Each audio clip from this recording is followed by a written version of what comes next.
Welcome to yet another exciting episode of Brand Talkies, a the PT show. This is your go-to podcast for all things marketing, branding, and beyond. I'm your host, Tamanna Chanana, and today we have a very special guest who's not only a marketing maestro, but also an adventurer at heart. Please welcome Karan Bhargava.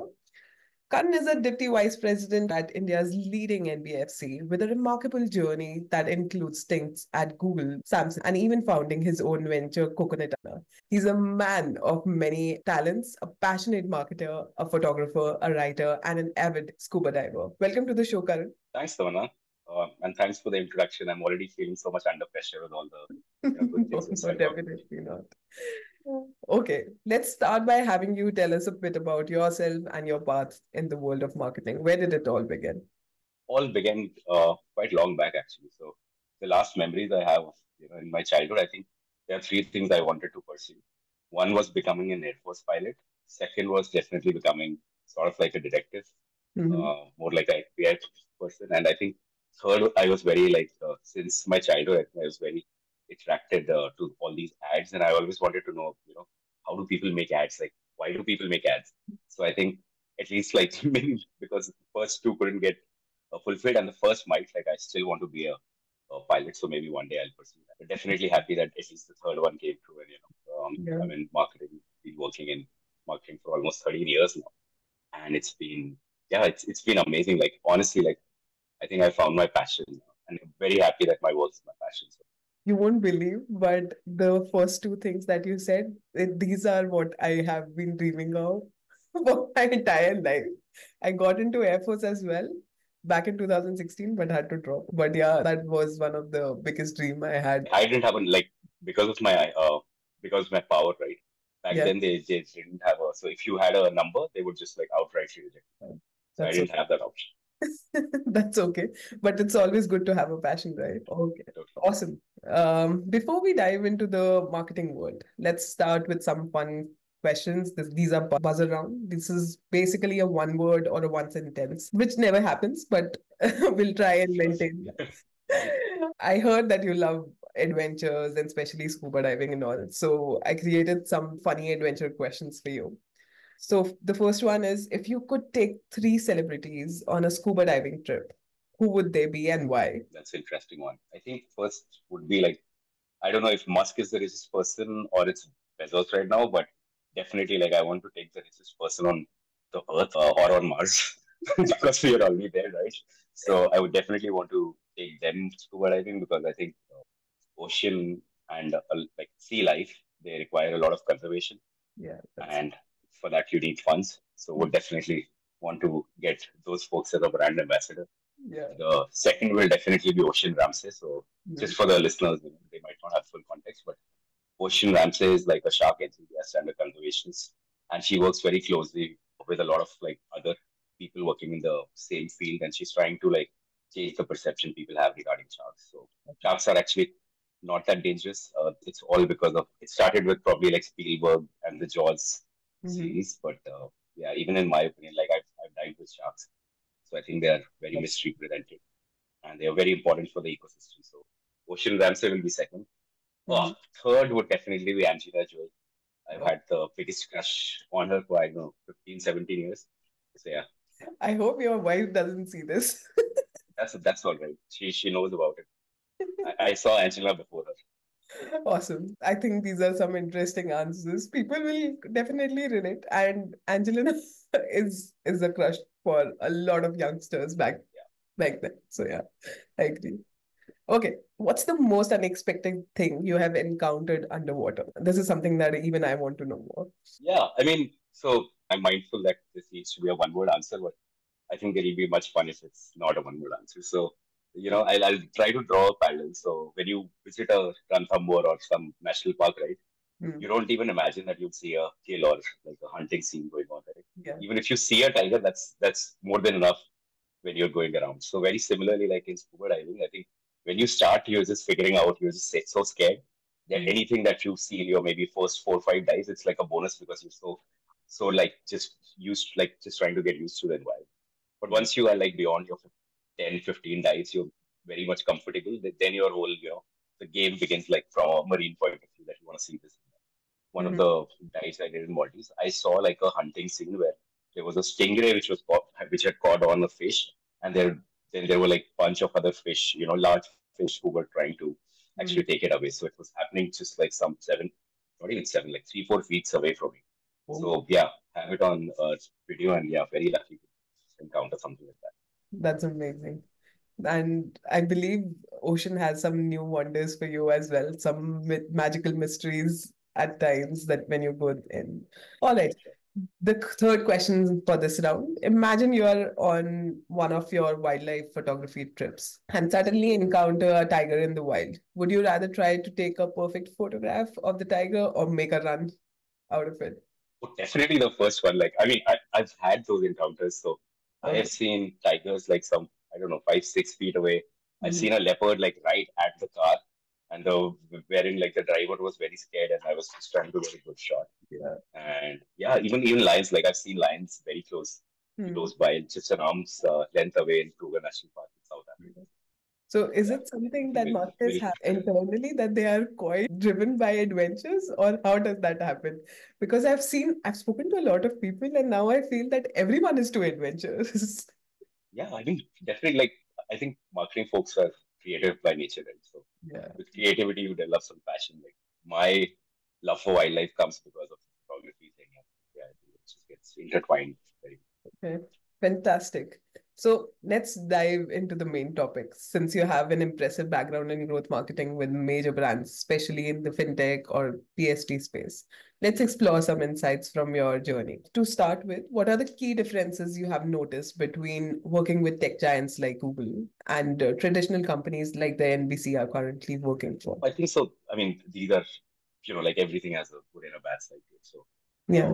very much the same answer. So, there are some good things with working at a MNC like Google. And of course, like Google is just a too extreme example, right? Like Google and Facebook are like one, obviously, like they're uncomparable in so many ways. Right? And of course, there are some amazing things with Indian conglomerates, the way they are run. To be a little more specific, I think while Google definitely, whatever everybody has heard, right? Like perks, the Mhm. work-life balance, and all the food and everything, all the jazz that comes around with a very nice office. Yeah. You have the like very high quality colleagues. Come from like very amazing educational backgrounds. Like everyone's mostly from IIM Bangalore or IIM Ahmedabad, gold medalists. Well. There Yeah. were few folks even from like Harvard and Stanford, which was just like too much to it just felt like so overwhelming to have folks like that. And of course, like there are some good thing is like I think Google as a company always thinks about scale, very long term vision. So that's why you hear words like next billion users, all these long term ideas. While I think when it comes to execution, that's where like the big companies slightly could do better, Mhm. and that's also like something that I think even Google needs to perfect. But yeah, coming to Indian conglomerates, I think Indian conglomerates are like really fast. They exist much faster than MNCs, maybe because the processes aren't that like evolved as compared to. But yeah, again, like I think it's the way you take it, right? Like there'll always be a good side to it. The Yeah. growth is very difficult in a place where like there are so many talented people. Like the Mhm. typical Real Madrid example, they had all the superstars that they could be. I think people usually think about Google as their dream companies to work for, but getting that kind of exposure and understanding the entire market is also another ball game for everyone.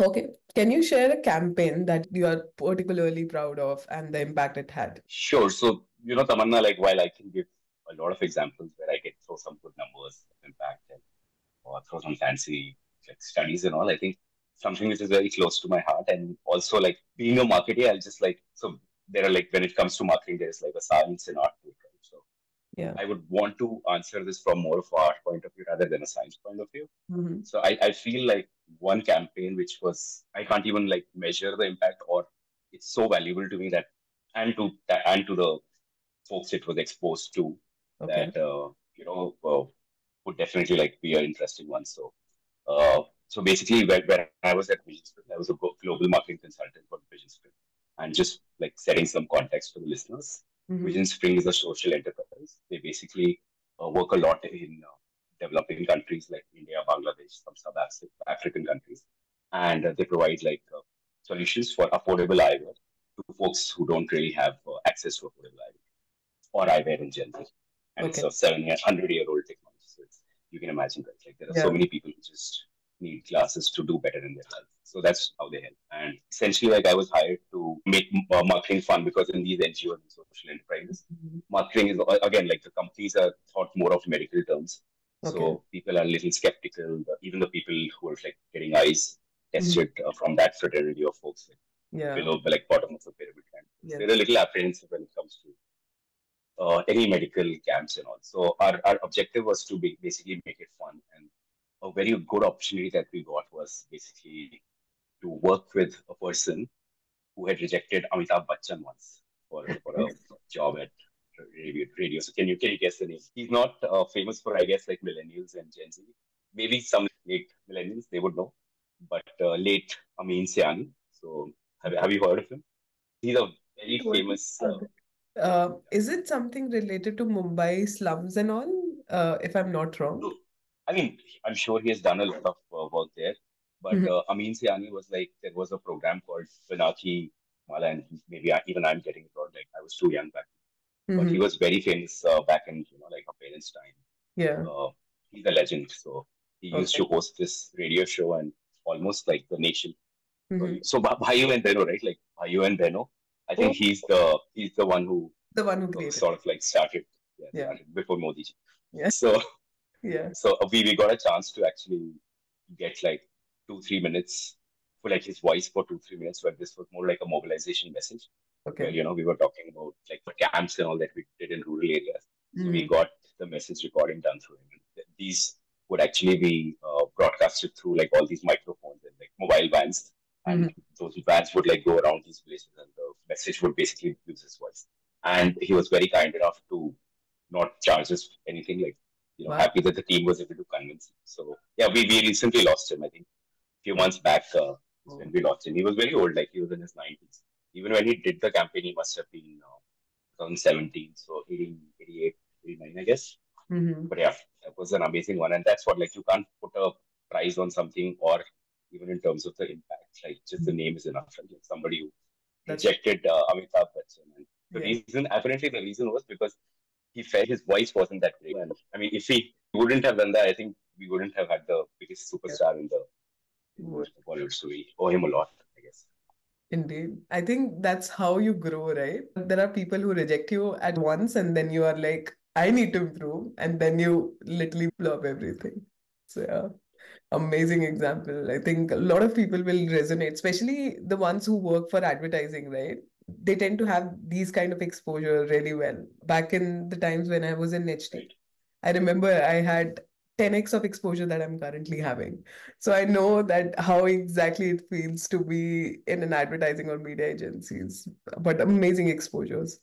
All right, coming to the next question. Given your experience with Google Pay, what do you see as the primary obstacle in gaining user trust in digital financial services? Again, like it's a very, very serious topic for us. Mhm. When it comes to trust and safety, like just to give you some top of the mind numbers, like last year, 2023, there were 1.5 million cyber frauds in India.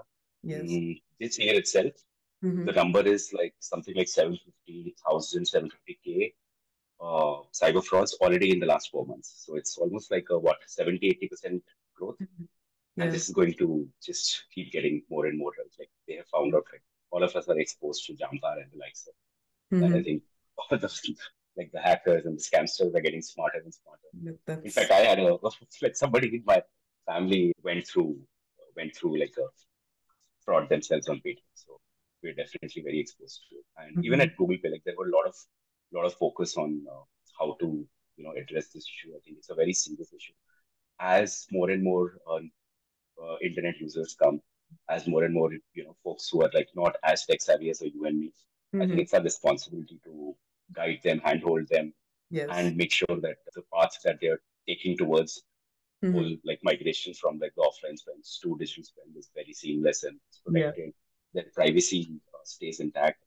They are not they like the least more and more security like things like UPI PIN or two-factor authentication. These are some things that, and I mean RBI and the whole industry quite good at it. It's just that I think with the whole policing ecosystem, and everybody needs to work together in this and make sure that it's a safe place. But yeah, totally a very important topic for sure. So Yeah. would love to, like, even if you have any follow-up questions, would love to take on. Yeah. I have another one for you, from your experience there. What were some successful regional marketing strategies that you deployed, and how did they differ from global strategies? Because it is a brand and it is Yeah. being sold in a way, especially in Europe. Now, Google Pay has gained a lot of momentum as well. Is it different in back in India, or how exactly does that work? So I think like Google Pay is now in what 38, 39 countries, I guess, and it's actually like the question should be reversed. So the question should be how is global, like how is the global instead of like India actually leads when it comes to Google Pay. I think India is definitely leading That's true. in terms of everything, like from app downloads to retention, adoption. I think from that perspective, I think like lot many times India actually charters the way for a lot of countries. So That's nice. India, yeah, even when it comes to credit, I think India was the front runner there, and then Mm-hmm. the US team was actually taking a lot of like learnings from India, and trying to leverage those. So I guess with the kind of numbers we see, there is no parallel. In like the US, the way Google Pay works is very similar to how a Samsung Pay or Apple Pay works. I think Mm-hmm. primarily they are onto tokenization, so you can basically tokenize your credit card or a debit card Okay. and then make those payments, right? Like in India, they jumped onto the bandwagon, and quite Mm. lucky for them that they were able to, do it very timely, while other folks, like Paytm, of course, had their own wallet, but Yeah. took like certain time to get on the whole UPI bandwagon. So that way, I think Google Pay has done a phenomenal job, right? Like something like 200 million mouse now, more than that perhaps. That's nice. And overall, I think UPI as a platform, like now, I think NPCI is on a target of having 1 billion transactions Mm-hmm. per day. That's the target. So Seriously? they're already doing something. They're already doing something like last month was 14 billion. Last Yeah. June, right? Yeah, June was 14 billion. So Sometimes I it believe should fintech be, is going at 2x of pace of what other industries are. that's, that's why I'm in it, right? That's so true. But I'm really loving this conversation because there are a lot of insights for me as well that me as a marketer can grow. Okay, let's talk a bit from your entrepreneurial experience. As a founder of Coconut Anna, what were some unique challenges you faced in marketing a startup versus a well-established brand, since you had worked with some of the prominent names back then? Answer that question in 5 minutes. The challenge itself, but yeah, I'll try to keep it short. So I think firstly, like it was a bootstrap business, right? So what we were doing, a little bit of context for folks. Hmm. So we were basically doing fresh, like delivery of fresh Okay. coconut water chopped from the top, cellophane wrapped. So the kind of coconut you see nowadays in supermarkets. Yeah. That's we were doing it quite back then. Like I think definitely we were one of the pioneers to actually start providing that product in India in that certain way, and nobody was doing home delivery back then. So certainly like a front runner there. In terms of the numbers, also like pretty good. We were doing some 300, 400 subscriptions in a month, home Hmm. subscription. Plus, we had like these carts installed at different offices and Yeah. all these like office complexes. So quickly, like coming back to the question, what was difficult? I think it's an unorganized sector, right? Like coconut, the way coconuts are purchased Yeah. again, it's completely like imagine me coming from a background like JL and Samsung, Hmm. now going to Azad Mandi to buy coconuts, negotiating with people who like there are all kinds of abuses and hers at each other, that kind of environment, and the initial month like was all about supply chain management. Yeah. We were trying to get a supply chain, and our numbers weren't that high, so we basically had to sit with traders and artis. They call them artis. So Okay. artis are like the think of them like like the traders, right? The The local. farm union sort of a yeah, Yeah. like very similar to like the rich farmers, just call them, or the middlemen. So Yeah. they have a very big say. So they would basically hold a spot in the mandis, and we had there were so many times like I used to reach there at 5 a.m. and then negotiate and get a truck loaded, like a tempo Mm. loaded, and get those. So of course, coming from such a background to working and like adapting to that is Yeah. a challenge in itself. But yeah, we were able to come to a scale where these folks like we started getting a coconut on a phone call away. So they like there was a time when I used to chase them, but Yeah. there came a time when everybody would be like, "You need raw materials today." So yeah, that was an interesting one.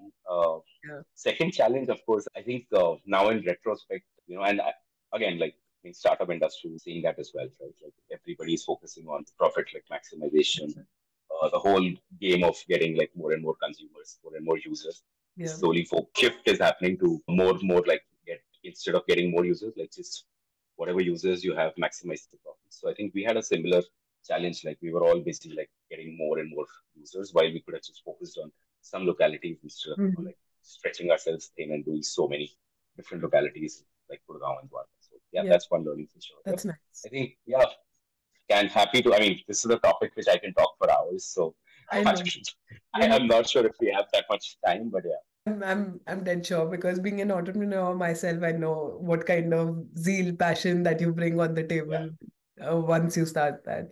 And when you start working again on these brands, right? You have this similar passion because you know that you have done something from ground one and no one has any idea about how it works.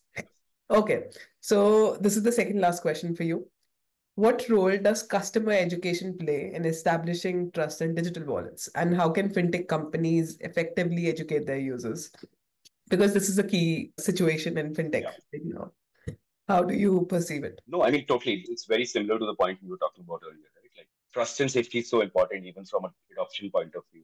Yeah. If we don't feel safe using digital payments, then they're again like likely to go back to the original forms like cash and all. So I think the entire ecosystem needs to work together, like RBI, NPCI, all these fintechs like Paytms and Googles, because they're the leaders. And of course, like there are so many other players now who are doing UPI, even a Grow does UPI, Credit does Yes. UPI. So I think all the players need to, in some way, like forget that they're competitors and work towards a common goal, which is educating users on the right ways to transact.